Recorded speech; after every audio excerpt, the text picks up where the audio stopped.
আসসালামু আলাইকুম বন্ধুরা, সবাই কেমন আছেন? আজকে আপনাদেরকে দেখাবো গ্রামের পুকুরে জাল দিয়ে মাছ ধরার দৃশ্য। আসলে মাছ ধরতে কার না ভালো লাগে।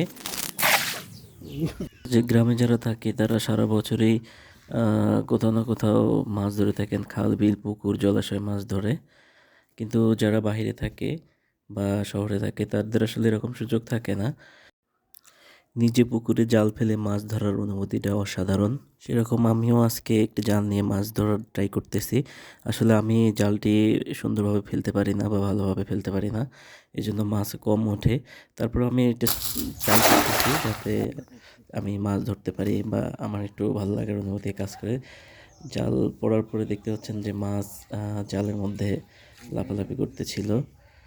তো তারপর আমি জালটি ফেলার পরে জালটি টানতেছিলাম সুন্দর করে, যাতে মাছগুলো বের হয়ে না যায়।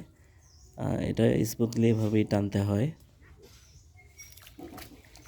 তো এই যে একটি মাছ বের হয়ে গেল পুটো দিয়ে। এভাবে আসলে জাল টেনে মাছ ধরতে হয়। তারপর ফাইনালি একের পর এক বিভিন্ন জায়গায় জাল ফেলতে হচ্ছে, মাছ পড়তেছিল। এভাবেই অনেকক্ষণ মারার ফলে কিছু মাছ ওঠে। তারপর ফাইনালি মাছগুলো নিয়ে রান্না করার জন্য প্রিপারেশন নেওয়া হয়। তো আজকে এই পর্যন্তই, সবাই ভালো থাকবেন।